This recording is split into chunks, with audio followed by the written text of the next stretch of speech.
महाराष्ट्र में चुनावी शोर अपने चरम पर है। हर दल अपनी तैयारियों में जुटा हुआ है। महाविकास अघाड़ी में सीट बंटवारे को लेकर अभी तक जो सहमति बनी थी उसमें यह बात हुई थी कि एनसीपी एसपी, शिवसेना उद्धव और कांग्रेस तीनों 85-85 सीटों पर चुनाव लड़ेंगे। लेकिन इस बीच कांग्रेस ने अपनी तीसरी लिस्ट जारी कर सभी को चौंका दिया है। कांग्रेस ने महाराष्ट्र विधानसभा चुनाव के लिए 16 उम्मीदवारों की अपनी तीसरी सूची जारी कर दी है। इस तरह से कांग्रेस अब तक कुल 87 सीटों पर अपने कैंडिडेट उतार दिए हैं। सांगली से पृथ्वीराज पाटिल को कांग्रेस ने टिकट दिया है, जबकि दिगराज से माणिकराव ठाकरे पार्टी के उम्मीदवार होंगे। माणिकराव ठाकरे कांग्रेस के वरिष्ठ नेता होने के साथ ही ओबीसी चेहरे हैं। अंधेरी पश्चिम से सचिन सावंत को कांग्रेस ने मौका दिया है। कांग्रेस ने महाराष्ट्र विधानसभा चुनाव के लिए शनिवार को ही 23 उम्मीदवारों की दूसरी सूची जारी की थी, जबकि कांग्रेस ने अपनी पहली सूची में 48 उम्मीदवारों की घोषणा की थी। तो इस तरह से 2 उम्मीदवार समझौते से ज्यादा कांग्रेस ने उतार दिए हैं। कांग्रेस ने महाराष्ट्र विधानसभा चुनाव के लिए शनिवार को जारी दूसरी सूची में जालना से मौजूदा विधायक कैलाश गोरंट्याल और पार्टी नेता सुनील केदार की पत्नी अनुजा के नाम प्रमुख हैं। पार्टी ने वरिष्ठ नेता सुनील केदार की पत्नी अनुजा को मैदान में उतारा है। केदार को नागपुर जिला केंद्रीय सहकारी बैंक घोटाले में दोषी ठहराए जाने के बाद 6 साल के लिए चुनाव लड़ने से अयोग्य घोषित कर दिया गया है। अनुजा नागपुर जिले की सावनेर सीट से चुनाव लड़ेंगी। विपक्षी दल ने जालना से विधायक कैलाश गोरंट्याल को बरकरार रखा है। पार्टी ने अपने उम्मीदवारों की पहली सूची में 25 मौजूदा विधायकों को बरकरार रखा था। पार्टी के वरिष्ठ नेता और विधानसभा के पूर्व उपाध्यक्ष वसंत पुरके को रालेगांव यानी कि यवतमाल से फिर से मैदान में उतारा गया है। मुंबई में पार्टी ने कांदीवली पूर्व सीट से कालू बधेलिया, सायन कोलीवाड़ा से गणेश यादव और चारकोप से यशवंत सिंह की उम्मीदवारी की घोषणा की है।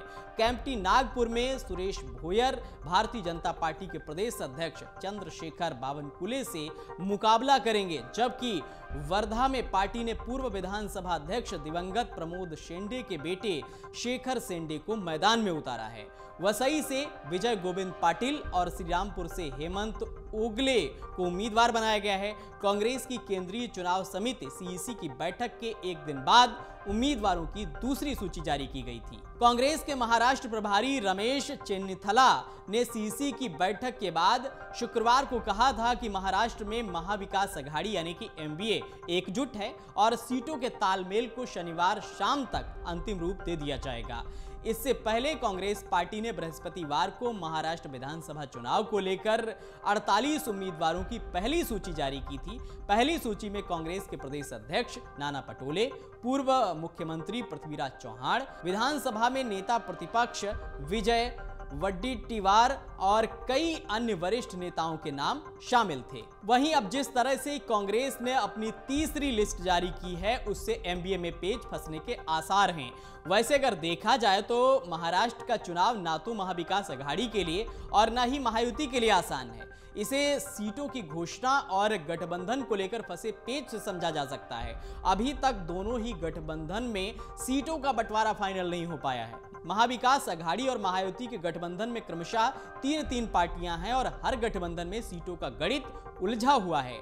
चुनाव आयोग के घोषित शेड्यूल के मुताबिक महाराष्ट्र में नामांकन करने की आखिरी तारीख 29 अक्टूबर है, यानी नामांकन करने के लिए सिर्फ 48 घंटे का समय बचा हुआ है और अभी तक बहुत सारी सीटों पर दोनों ही गठबंधनों में सहमति नहीं बन पाई है। अब तक घोषित सीटों को देखें तो बीजेपी की अगुवाई वाले महायुति गठबंधन में ज्यादा सीटों पर पेच फंसा हुआ है।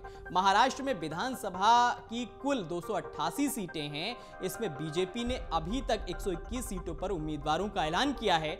वहीं शिवसेना शिंदे गुट ने 45 सीटों पर कैंडिडेट घोषित किए हैं। एनसीपी अजित गुट ने 49 प्रत्याशियों का ऐलान किया है। कुल मिलाकर देखें तो अभी तक सिर्फ 215 कैंडिडेट के नामों का ऐलान किया गया है। अभी भी तीनों पार्टियों को 73 सीटों पर कैंडिडेट का ऐलान करना बाकी है। अगर कांग्रेस की अगुवाई वाले महागठबंधन की सीटों को देखें तो अभी तक 239 सीटों पर ऐलान हुआ है। हालांकि ये गठबंधन अन्य छोटी पार्टियों से भी चर्चा कर रहा है, लेकिन एनसीपी शरद पवार, शिवसेना उद्धव ठाकरे और कांग्रेस द्वारा घोषित कुल उम्मीदवारों की संख्या को देखें तो 239 उम्मीदवारों का ऐलान किया गया है। कांग्रेस ने 87 उम्मीदवारों को टिकट दिया है। शिवसेना यूबीटी ने 85 उम्मीदवार घोषित किए हैं और शरद पवार ने 67 उम्मीदवार उतारे हैं। अभी भी तीनों पार्टियों को 49 सीटों पर सहमति बनानी है और कैंडिडेट का ऐलान करना है। अगर आप ये वीडियो YouTube पर देख रहे हैं तो हमारे चैनल को सब्सक्राइब कर बेल आइकन दबाएं और Facebook पर देख रहे हैं तो हमारे पेज को लाइक करें। 8 मिलियन प्लस सब्सक्राइबर, आपके इस भरोसे के लिए बहुत धन्यवाद।